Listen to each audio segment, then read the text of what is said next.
नमस्कार मित्रों, आज 2 अक्टूबर है और 2 अक्टूबर को महात्मा गांधी और लाल बहादुर शास्त्री जी का जन्मदिन है। तो आइए आज पहले हम अपनी इस कविता से इसकी शुरुआत करते हैं और फिर कुछ और चर्चाएं करेंगी कि आखिर आज के जीवन में इनका दर्शन कितना प्रासंगिक है और इनके जीवन से हम क्या सीख सकते हैं। तो 2 अक्टूबर पे बापू और लाल बहादुर को याद करती मेरी कविता। मैं doctor Kranti Chandan Jaykar, ex and first HOD skin BD, Indira Gandhi आयुर्विज्ञान संस्थान पटना। वैसे तो मैं एक चर्म रोग चिकित्सक हूं, लेकिन मैं कवि भी हूं। तो आइए इस समय पर 2 अक्टूबर को पटना के गांधी घाट से सुनते हैं 2 अक्टूबर पे बापू और लाल बहादुर को याद करती मेरी कविता। सर्वधर्म समभाव अहिंसावाद में भारत जिंदा है। सर्वधर्म समभाव अहिंसावाद में भारत जिंदा है। बापू तेरे सत्याग्रह की याद में भारत जिंदा है। चंपारण का नील हो या के नमक हो फिर वो दांडी का, हर आंदोलन से निकली फरियाद में भारत जिंदा है। सर्वधर्म समभाव अहिंसावाद में भारत जिंदा है। बापू तेरे सत्याग्रह की याद में भारत जिंदा है। चंपारण का नील हो या के नमक हो फिर वो डांडी का, हर आंदोलन से निकली फरियाद में भारत जिंदा है। सर्वधर्म समभाव अहिंसावाद में भारत जिंदा है। बापू तेरे सत्याग्रह की याद में भारत जिंदा है।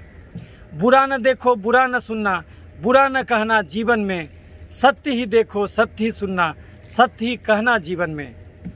सत्य की राहें कठिन भले हों, झूठ सदा शर्मिंदा है। सत्यमेव जयते सूत्रों से गांधी भारत जिंदा है। सर्वधर्म समभाव अहिंसावाद में भारत जिंदा है। बापू तेरे सत्याग्रह की याद में भारत जिंदा है। बापू तेरे सत्याग्रह की याद में भारत जिंदा है। संत था वो इस गुलामी से मुक्ति लेकर आया था। संत था वो इस गुलामी से मुक्ति लेकर आया था। जीवन का विश्वास नहीं एक युक्ति लेकर आया था। राष्ट्रपिता की बातों में आह्लाद में भारत जिंदा है। भेदभाव से परे नए इस वाद में भारत जिंदा है। सर्वधर्म समभाव अहिंसावाद में भारत जिंदा है।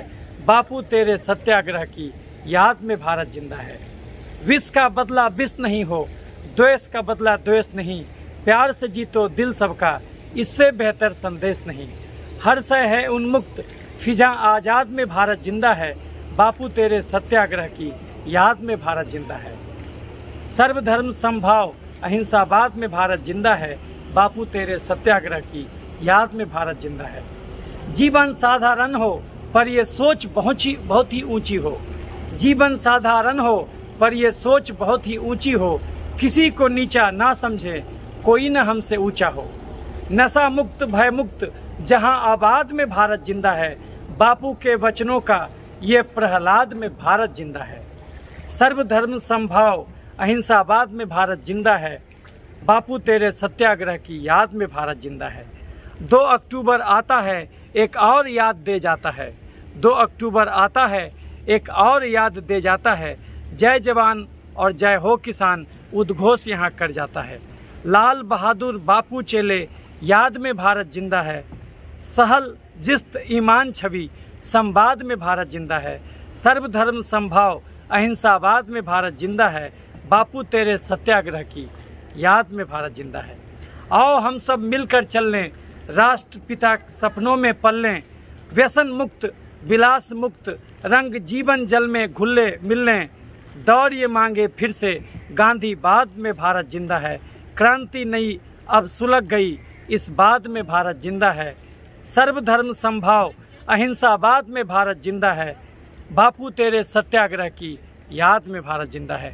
तो मित्रों, ये पटना के गांधी मैदान से, गांधी घाट से, ये गांधी जयंती पर ये गांधी की कविता जो मैंने लिखी थी आपके सामने मैंने प्रस्तुत किया। उम्मीद करता हूँ कि ये कविता आपके मन में गांधी के प्रति एक भाव जगा गया होगा।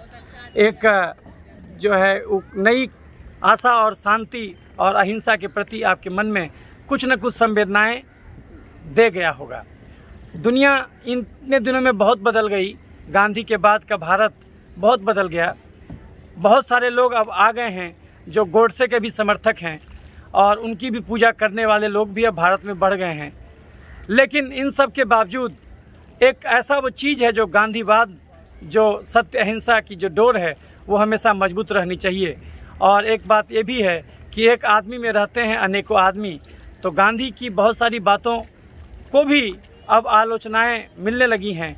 ये बात सही है, इससे इनकार नहीं किया जा सकता, लेकिन बात ये भी सही है कि उनका एक बहुत बड़ा योगदान भी था, इससे भी कोई आदमी इनकार नहीं कर सकता। जो उनका परम आलोचक होगा वो भी इस बात को समझेगा कि उनकी कितनी देन है। आज हम इस मौके पर लाल बहादुर शास्त्री जी के बारे में भी कुछ बातें जान लेना चाहिए कि जिनका जन्म मुगल सराय में हुआ था 2 अक्टूबर को। और ये जो लाल बहादुर शास्त्री जी जो थे, ये ऐसे प्रधानमंत्री थे जैसा प्रधानमंत्री शायद अभी इस दुनिया में ना हुआ हो। अगर आप कहिएगा कि आज़ादी के पहले का जो भारत था उसमें गांधी जी ने जो थ्योरी दिया, तो आज़ादी के बाद उसको प्रैक्टिकली अमली जामा पहनाने वाला अगर कोई आदमी था तो वो तो लाल बहादुर शास्त्री था, जो अपनी सादगी और ईमानदारी से एक्चुअली गांधीवाद को एक नई ऊंचाई पर पहुंचाया, जिसने मात्र 18 महीने के शासनकाल में बहुत कुछ ऐसा कर दिया जो कि ये शायद उसके बाद अभी तक जितने भी प्रधानमंत्री आए हैं वो नहीं कर पाए, अभी तक तो नहीं कर पाए हैं। 1965 के युद्ध में जब पाकिस्तान ने हमला बोल दिया तो उसको लगा कि चूंकि 1962 में भारत हार चुका है तो 65 में भी वो आसानी से हरा देगा। लेकिन उन्हें जिस बहादुरी के साथ उसने लाल बहादुर शास्त्री जी ने एक नई चाल चली, जो भारतीय विदेश नीति में शायद ऐसा बहुत कम उदाहरण देखने को मिलता है। उन्होंने कहा कि अगर वो कश्मीर में हमारा कुछ ज़मीन हड़प लिया है तो हम ऐसा करते हैं कि हम उससे लड़ने के बजाय सबसे अच्छा होगा कि हम उसी का ज़मीन हड़प लें। और उन्होंने जो है कि बॉर्डर, पंजाब के बॉर्डर से जो है कि उन्होंने धावा बोल दिया और लाहौर कब्जा करते करते मात्र 2 घंटे की दूरी पर रह गए थे, भारतीय सेना रह गई थी। तो जब पाकिस्तान को लगा कि उसका लाहौर कब्जा होने वाला है तो फिर वैसे केस में जो है कि वो आत्मसमर्पण करने के लिए और जो है कि अमेरिका के शरण में गया और अमेरिका से जो है कि बाद में ताशकंद की संधि हुई।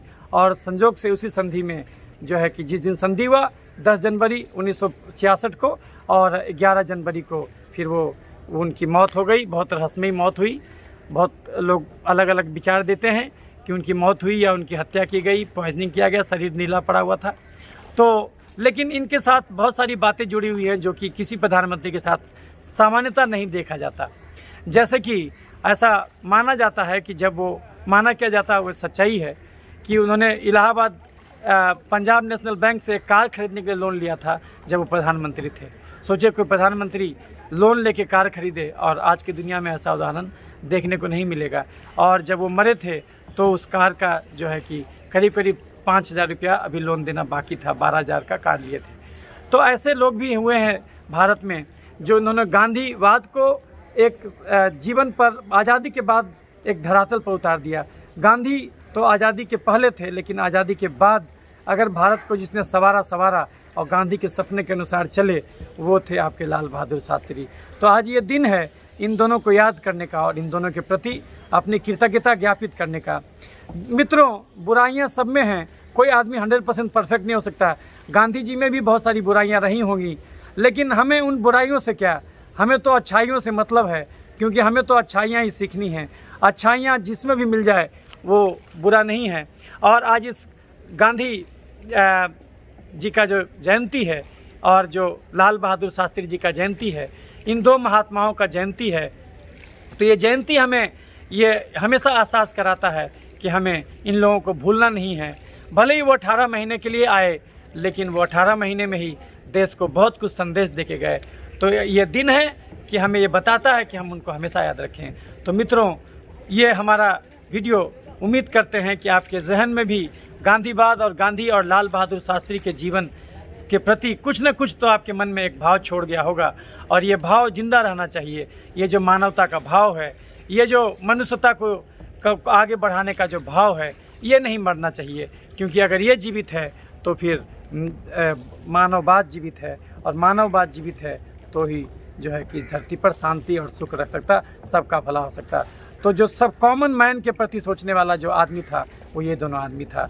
और अगर आप देखिएगा जय जवान जय किसान, तो जब पाकिस्तान के साथ युद्ध हो रहा था तो उस दौरान अमेरिका ने भारत को गेहूं देना बंद कर दिया, तो इन्होंने नारा दिया था कि एक दिन जो है आदमी उपवास रखे तो उससे भी बहुत कुछ जो है आदमी स्वस्थ भी होगा और जो है कि वो अमेरिका के को टक्कर भी दे सकता है। तो ऐसे शख्स थे लाल बहादुर शास्त्री, इतने मृदु वचन, देखने में छोटा सा शरीर, लेकिन कितने महान व्यक्तित्व के धनी थे। तो ये इनको बताता है कि भारत ऐसा देश है जहाँ पर कि जो है कि जो गरीब से गरीब घर का बच्चा भी उस बड़ी कुर्सी पर पहुँच सकता। तो आइए मित्रों, इस दिवस को हम इसी ढंग से याद करें और इसको सहेज के रखें अपनी स्मृतियों में, ताकि ये भाव जिंदा रहे। मैं doctor Kranti Chandan Jaykar, ex and first HOD skin BD Indira Gandhi आयुर्विज्ञान संस्थान, आपके दिए गए प्यार के प्रति अनुग्रहित हूँ। आगे भी आपसे अलग अलग दिवसों में मिलता रहूँगा। तब तक के लिए प्यार बनाए रखिएगा। नमस्कार, धन्यवाद।